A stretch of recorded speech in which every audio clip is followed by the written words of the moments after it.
Hello, it's time for Midday Live on TVC. Good afternoon.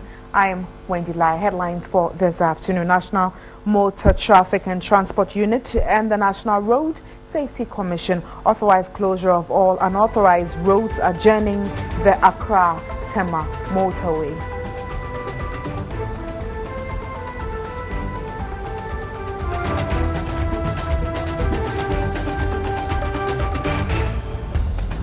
In business, T3 thermal plants at Abuad in the Western region handed over to the Volta River Authority.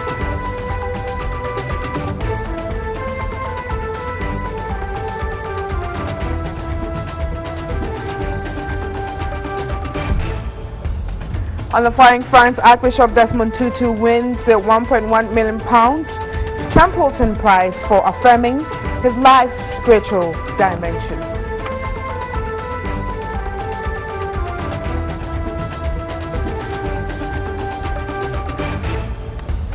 And Pope Francis emphasizes the fundamental importance of women in the Roman Catholic faith.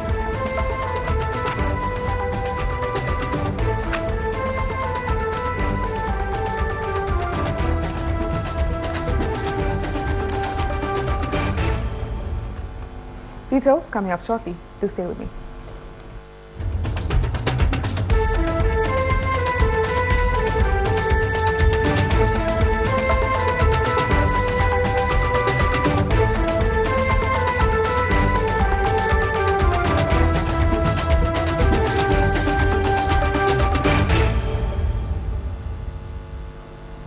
Time for the stories in detail. Then the National Motor Traffic and Transport Unit and the National Road Safety Commission have authorized the closure of all unauthorized roads adjoining the Accra-Tema motorway. They blamed the 24 accidents recorded from January to March this year alone on the Accra-Tema motorway on some of the illegal routes created by motorists. And I do have on the phone line this afternoon Daniel Raku. He is the Regional Manager, National Road Safety Commission. Good afternoon. Thanks for your time, sir. Hello. Thanks for your time. Good afternoon. Good afternoon. Were you part of the team that went out this morning?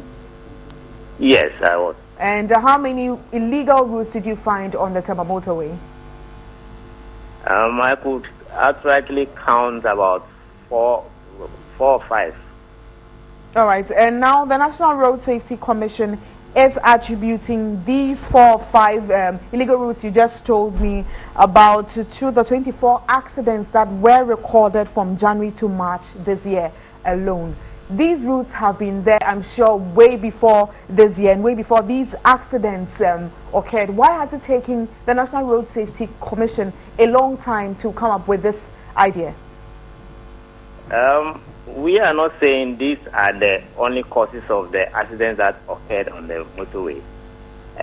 These illegal or unauthorized routes, entry or exit routes, also contribute to the causes of accidents on the motorway. They are unauthorized, and the traffic or the speed of the traffic on the motorway is most of the time very high. These entry points where the vehicles enter the motorway, when in the attempt to enter at slower speed, poses the life or poses accident risks to the people who are doing those things. That is why, in fact, we have also been getting reports from citizens of Ghana who use the road that there are these practices or unauthorized practices going on. That is why today we embarked on the incident. But why is it taking you this long to come up with this action? This is not the very first time we have drawn our concern to this issue. We have been doing it all the time, but so I will not say that it has taken us so long. We are in collaboration with the road agency, the Ghana Highway Authority especially, because even according to the Ghana Highway Authority, in the last 3 months they have gone to seal some of these unauthorized routes. And the thing is that whenever it is sealed, the people also go back and then reopen them. So it is not something that is, if it is done today and that is there forever, the people go back and reopen other routes or even those same routes. So it can even come up, even today if you go and see it, it can even happen that tomorrow it can come back. So that is why we need a constant vigilance on the motorway. And is there going to be constant vigilance on the motorway apart from what you've done today? Exactly. There's going to be constant on inspection. 24/7? Yes. Is it going to be 24 hours, 7 days a week? It is, because a number of times we just take, random inspection on these motorways, and then if we identify these problems, then we address them. That's how it is. Sometimes we get calls from concerned citizens, then we go and then inspect, and then we address them. That's how it works. So it means that in addressing this very challenge, are you going to block the roads permanently, these unauthorized roads permanently, or you're going to keep vigilance there and have men there 24 hours, 7 days a week? Which one are you taking, sir? The Ghana Highway Authority is also part of our team, and it is their responsibility to seal it, and we are going to make sure they seal those unauthorized routes. And even if they recur or they come back, we go back again and seal it. Because if the routes are open, that is when the people will be using it. But if it is sealed, then it blocks people from entering or exit. And any punishment to offenders?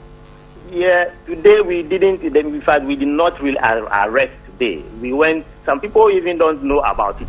For example, we met a driver who in the attempt of exiting from the motorway, when we asked him to go back, he said he had paid a toll on the motorway at the toll booth already, so he should be allowed to use the unauthorized route. And we told him that no, the fact that you have paid does not give you a guarantee to do anything that you want in the motorway. The motorway has a strict rule. Don't exit it at an authorized point or enter it. That's how it is. But I'm asking that, would there be specific punishments for offenders? Because once you couldn't really make much arrest today, definitely... Not that we couldn't make much arrest. We did not arrest today. Okay. Today we didn't go out to arrest. But would there be punishment for offenders? Yes. Arrest and prosecution? The next time we go, according to the police, we have decided that we are going to do arrest and then prosecute. All right. Well, thank you very much for your time. I just spoke to Daniel Waku, who is the Regional Manager, National Road Safety Commission, and we're looking at the Tema motorway and some unauthorized routes on that very motorway. But away from that very interview, we're looking at water now, and the Weija water treatment plant supplies millions of gallons of water. The reservoir from behind the dam covers an area of 29.3 square kilometers, and at a normal level of 47 feet, it provides a storage capacity of 111 million cubic meters, which is 25.3 billion gallons of water. And we do have our reporter, Komna Kluche, there. Well, there is going to be a repair works on the filters. Actually, 3 specific filters are going to be worked done at the Weija water treatment plants. Very shortly, he will join us to give us more on that specific issue that has to do with the repair works on 3 filters at the Weija water treatment plants. But like I did say earlier on, the Weija water treatment plant supplies gallons of water, which is millions of gallons of water daily. The reservoir formed behind the dam covers an area of 29.3 square kilometers, and at a normal level 47 feet, it provides a storage capacity of 115 million cubic meters. And we have our reporter there at the Weija Waterworks. He's there with the Minister for Water Resources, Works and Housing, and according to him, he did speak to me early on. He said that there is going to contractors are working or have 4 weeks to finish repair works on 3 main filters at the Weija Water Works, which is the Weija treatment plant. And you join us shortly to give us more on that. 4 of the filters got faulty, but since then Ghana Water has made frantic efforts to repair the filters. Now about 3 of them are currently under reconstruction. 1 has been replaced or has been repaired behind the building, but work is progressively ongoing now at the supply point. These are the filters. This is precisely the work that has gone on here right at the Weija supply point. Now the contractor working on the project, Ballast Nedam, they constructed the filters or the filtration point, and they have come back to repair them. They've been given a 4-month period within which to repair 3 of the filters. But the big question remains when water supply to parts of Accra and beyond will resume. We will be having a quick interview with the managing director of the Ghana Urban Water Limited, engineer Senyo Amengo, to really put the questions to him as to what work is ongoing now. Good afternoon, Chief. Good afternoon, and thank you. Yes. Now, work is currently ongoing regarding repair works in the filtration or with the filters. What stage have they got into now? Right. The problem with the filters were structural problems. That the concrete slab supporting the filter media, they had a problem. And to be able to repair this, they had to take away all the media, remove all the nozzles, and got to the slabs which supported the media bed. Now, they've seen that the cracks have gone beyond repairs. So what they are doing now is they are demolishing all the slabs, and they are now going to rebuild. They've almost finished the demolition. So as you can see the columns which are supporting the slabs, so the slabs carrying the nozzles and the media have been removed. Right. So now this is the stage they have reached. The 3 that they are working on them simultaneously. And they expect that because it's concrete works, we have to allow for curing of concrete. So that's why their program was given to us that they will be able to do it in 4.5 months. But we are impressing upon them to be as much as possible. Let's try and do it as quickly as possible. Now, we do reckon that this was a company that did a construction years back. They have come back to do the repair works. When construction was done and the challenge was identified, which led to the filter becoming faulty, they were called or they were informed. Now, what is going to change this time around? Is it just going to be reconstruction, or this is a total repair? No, if you can see it, it's more of a reconstruction. They have demolished all that was there before, and they are reconstructing the slabs. And they will finish the slabs, put the nozzles, and put the sand. Right. Okay. So now the issue of timeline. They have done about 2 weeks out of the 4 months, left with about 3 months and then 2 weeks. Would they meet this timeline? Well, they have given us a program. You see, demolition is very, very easy, but constructing back, and like I said, it's concrete. You have to do it in stages. You have to allow the concrete to cure properly to develop the strength, and that's what they are built up into their program. Yes, that one, the issues with the concrete works cannot be hastened, because if you do that, you will not develop the strength for the concrete. But issues like installing nozzles, which are just fixing things, can be done as quickly as possible. Putting back the media can be done as quickly as possible. But if casting the slabs for the concrete, allowing it to cure, the columns, the walls, you have to follow. You have to allow for that period of time for them to cure and get the strength that is required. All right. So let's veer a little bit away from the filtration issue and then go to water supply in Accra and beyond. What has changed this time around? Well, at the time we had a problem, there has been a lot of areas which were not getting water. Like I said, there were 4 filters. Right. They did one quickly because the problem was very minor, and we have put that one into service. There was another one on which we were working ourselves as our normal routine maintenance. That has also been put in service. So we have added 7 million gallons additional. At the time, from the time we had the problem to today, we have added 7 million gallons additional of water. And that has actually improved the supply to some areas which were seriously affected during the crisis period. But there still remain some areas in parts of Accra who, for about 2 or so weeks now, haven't received water. I mean, my own area, Abilingpe, for instance, we haven't had water for like some 2 weeks. Oh, your area that you mentioned is an area which I know always have water. So when you say Abilingpe, you see I was smiling because maybe you are in a very, I believe you are on a hill somewhere. That's why you're having a problem. But with our normal rationing that we are doing, getting back to the normal, we should be able to get water. Okay, all right. Then, so that brings us back to the question: when everything will be normalized, so that at least the rationing that we are doing now would be better off than it is currently after the 3 months? Well, in Accra Tema, we are rationing because our treatment capacity is not enough to supply the whole population. So not until we add no new treatment plants to be able to produce more water, we cannot say that we'll move away from the ration. But fortunately for us, we are in the process of adding 40 million gallons of water. A new plant is being constructed at Bong. And we are hopeful that from December 2014, water will start trickling in from that plant. We will be adding 40 million gallons additional for Atma, Accra Tema metropolitan area. When that comes on stream, then we will have a better supply than we have now. Okay, all right.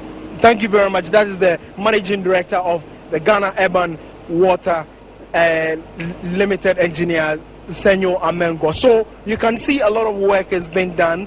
They do reckon, Ghana Urban Water reckons that consumers would need to have time with them to come back to the normal supply of water. Works and Housing Minister Alhaji Collins Dauda would be here any moments from now to inspect work or progress of work currently. From the water supply point, Komla Kluche, TV3 News. Back to you in the studios, Wendy. Thank you very much indeed, Komla, for that report. He gave us that live update from the Woija water treatment plant. So we're looking at repair works on 3 filters at that very treatment plant. You still watching Midday Live. We'll continue with more of our stories this afternoon. The chairman of the Ghana-China Business Chamber of Commerce, Bernard A. Nchibwe-Siako, has appealed to government to ensure relations between the two countries is preserved following the arrest of some Chinese operators who were involved in small-scale mining in Ghana. Well, according to him, the incident has led to some Chinese nationals being deported. Is really discouraging genuine businessmen from investing in that sector. Mr. Nchibwe-Siako said the Chinese, contrary to reports, had legally signed up to mine precious minerals in Ghana. Cannot say you are ignoring the Chinese into the distance.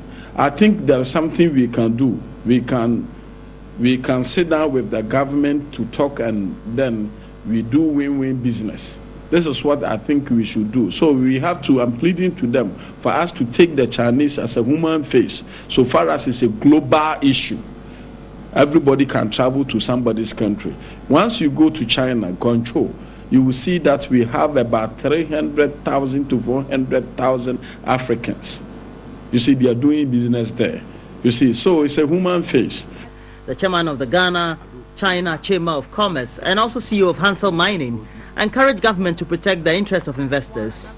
As at now, a lot of Chinese want to leave. Now they are leaving. If you ask the Ghana Immigration Service, they will tell you now every day about 50 people going. They are leaving. They are leaving. They want to close their businesses and go. And to you and me, you see, it's them who is bringing money, because I can confidently confirm that as a Ghana-China Business Chamber of Commerce, the Chinese private people, it did not pass through the government, but they brought about 20 billion US dollars. That is why now you can see a lot of traffics. You see a lot of tall buildings now everywhere. Mr. Nchibwe-Siako said the Chinese, contrary to report. Still Midday Live. Now, some NDC supporters this week in Kumasi protested the appointment of Kojo Bonsu as a new Kumasi Metropolitan Chief Executive. The foot soldiers accused the regional executive of influencing the nomination of Mr. Bonsu, claiming that since the nomination was not known to the party in the region, they would not allow him to take that very position. Well, there were several of such protests after the late President Mills made nominations for various metropolitan and municipal assemblies. On the phone line this afternoon, I do have the former president of the National Association of Local Authorities of Ghana, George Che Bafo. Good afternoon, thanks for your time. Yeah, good afternoon very much. Now, Mr. Bafo, I first want to ask or find out from you, would you want an election or nomination or rather appointment of MMDCs? Yeah, thank you very much once again, and greetings to your... Hello? I'm on the line, sir.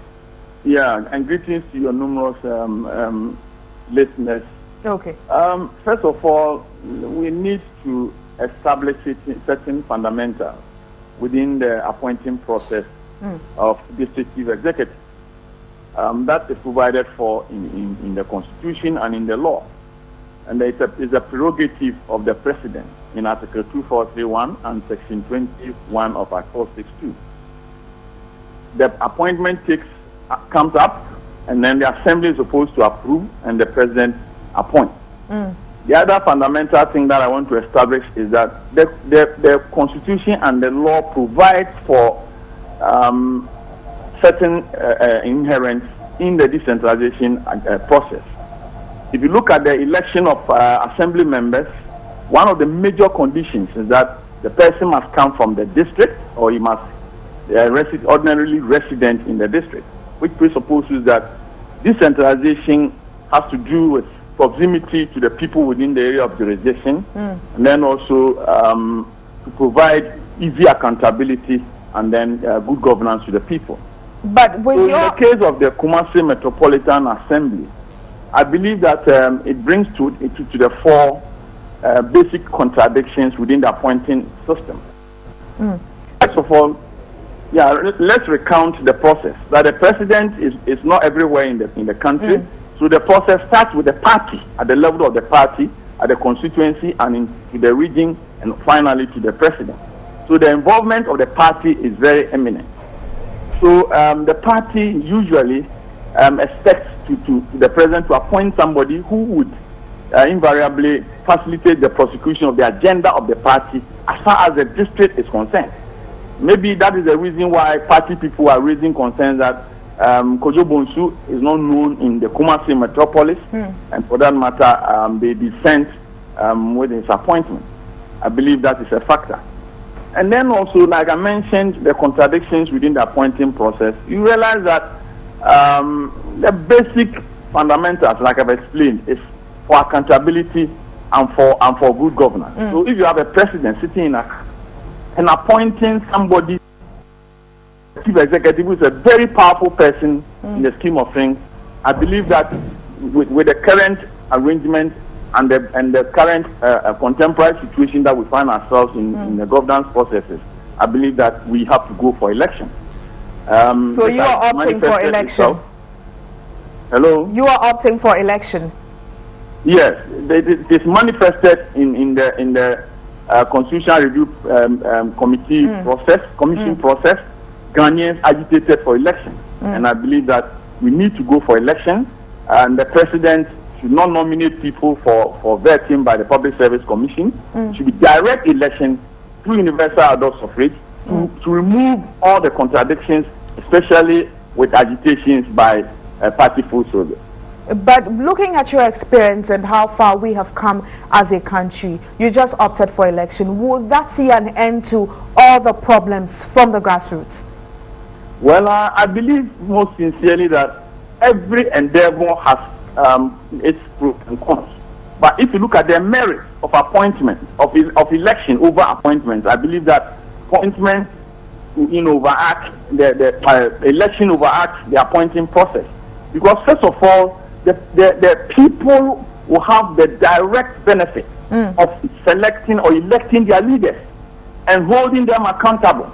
And then secondly, the agitations over removal from office of elected people, of appointed people, would also minimize. Because look, if you observe, how many times have you come up with agitations by the people or party people that they want an assembly member removed from assembly because, he's elected? How many times has it happened to MPs or the president?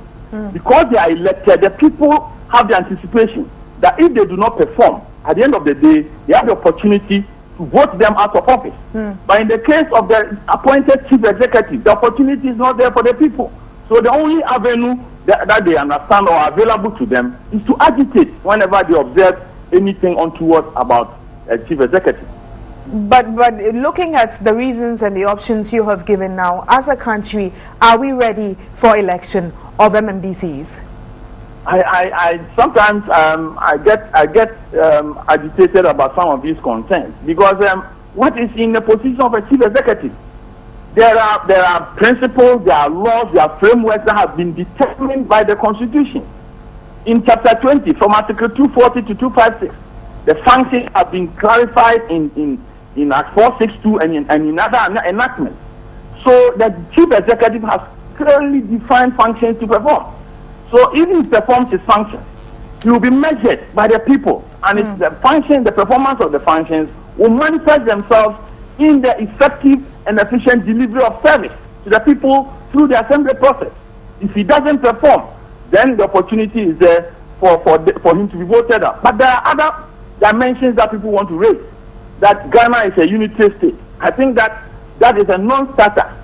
You can do your diligent checks in almost all African countries.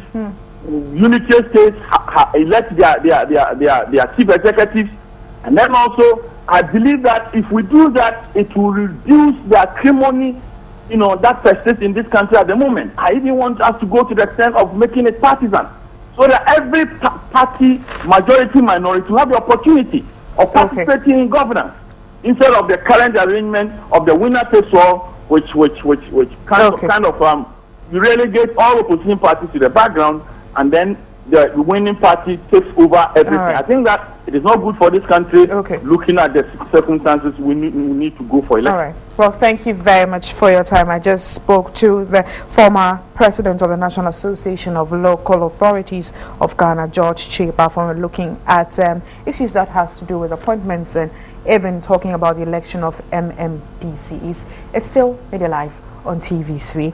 Over 100 inmates of the Wutu Camp prisons require working tools after being trained in several vocations. The camp serves inmates with minor offenses. Daniel Opoku has the rest of the story. The Wutu Prisons Camp was established in the early 1980s.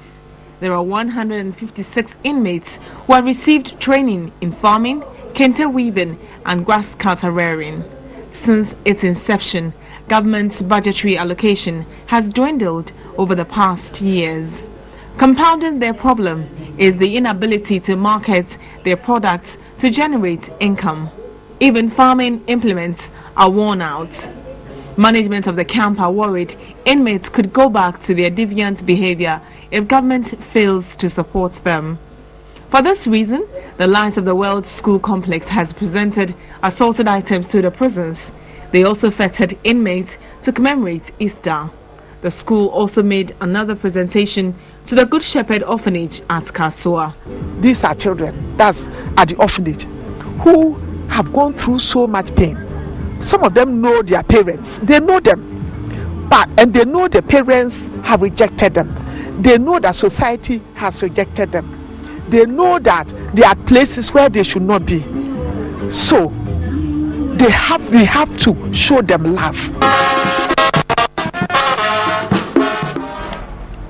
Now, the people of Afife in the Ketu North District have reiterated their appeal to government to consider the application to take over the Community Senior High Technical School established in 1993. The Community Senior High Technical School, established in 1993, started in the residence of one Mr. Yamakwe with 15 students. It now has a population of 160 and in a permanent school compound constructed by the community. The courses offered by the school are building and construction, business and general arts. Speaking to TV3, Assemblyman of the area, Francis Sagla, said a team from the District Educational Directorate and Ghana Education Service visited and gave the school a clean bill of health. He said the overriding problem confronting the school is how to pay the salaries of 4 permanent staff. Still in the very district, the People Evergreen Youth Association has organized the 4th edition of an Easter quiz competition. And the competition, which involved 8 junior high schools in the area, is aimed at promoting quality education. The Afife Evergreen Youth Association was formed at the University of Ghana by youths of Afife. It aims to promote rapid development and enhance education performance of pupils in the community. 8 junior high schools in the area took part in this year's Easter quiz competition. President of the association, Captain Richard Amedeka, said the performance of pupils in the basic education certificate examination has remarkably improved since the inception of the annual quiz competition. Whilst urging students to take their studies seriously, Captain Richard Amedeka also appealed to parents and guardians to provide the basic needs of their wards. The district chief executive of Ketu North, Lawson Clever Kofi, commended the association for their laudable ideas. He pledged to replicate it in other 2 traditional areas. Still watching Midday Live. Pekutiming is standing by for business news. Don't go away.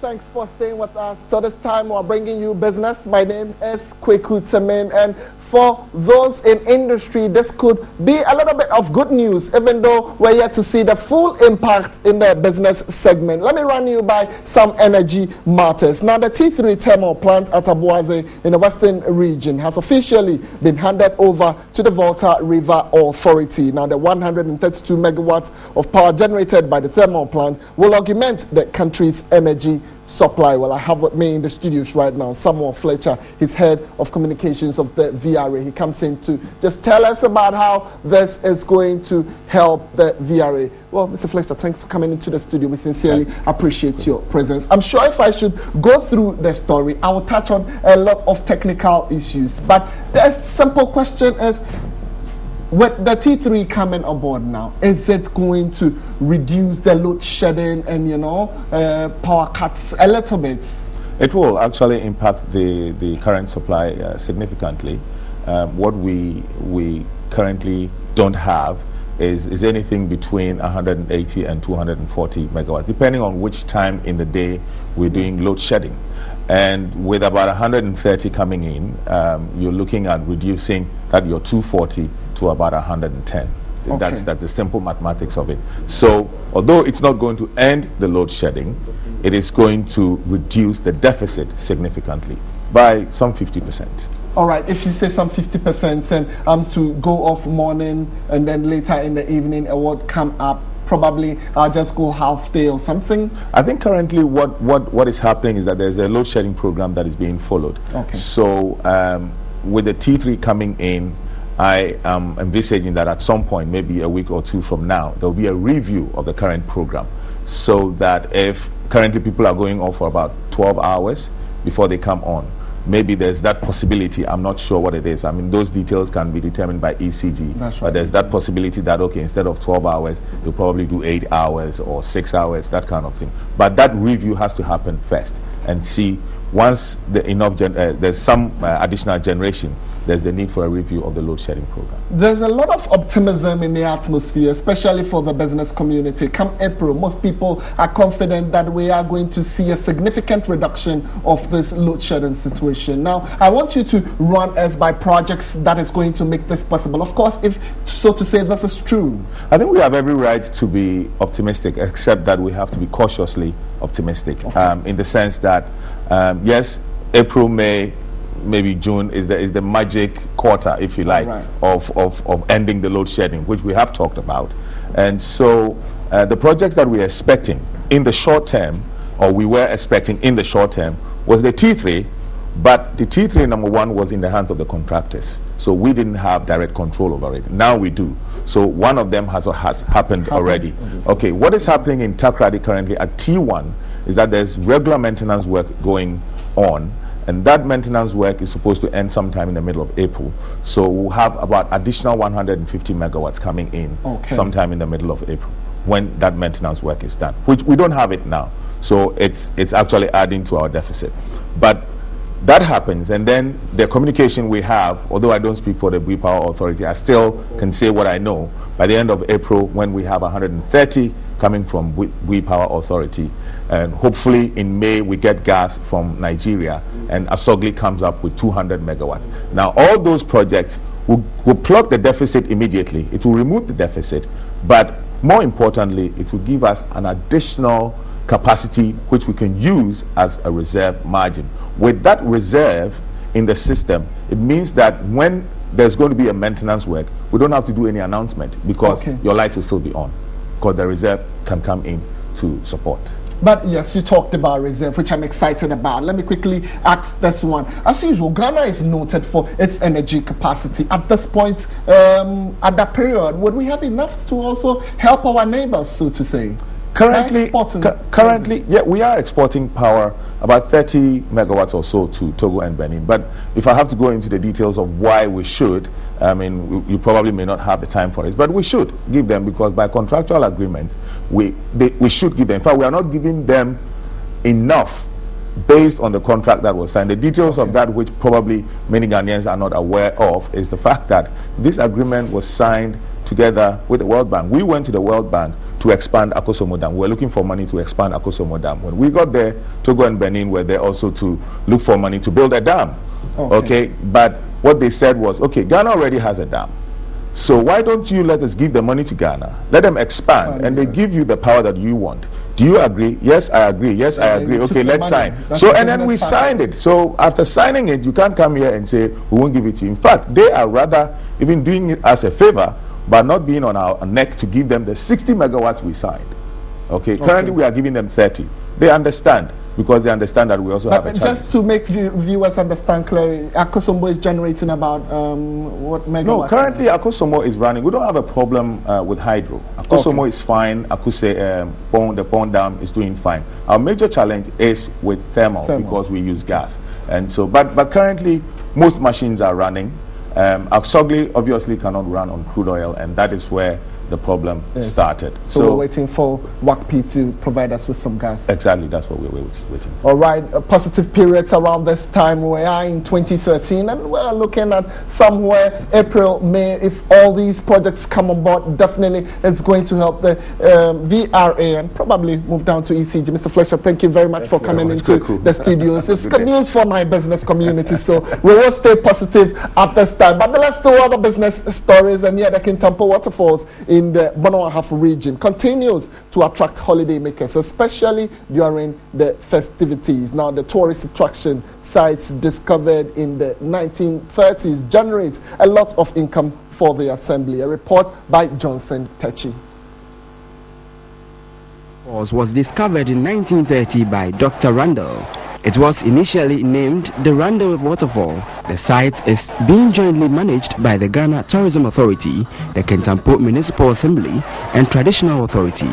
During festivities, management rakes in between 4,000 Ghana cedis and 5,000. Caretaker of the Kintampo Waterfall is Nana Efa Gwaku. Put up some posters for those who come and feel like sleeping here and resting here, and to put up some recreational centers. And we are trying our best to facelift the whole area, whereby cars will have easy access of parking and easy way of coming and going out. I'm now encouraging some other private people to come in, and we are coming in. I mean, we hope to meet the government, experts to sit down and give a moral boosting and well laid down plan for the area.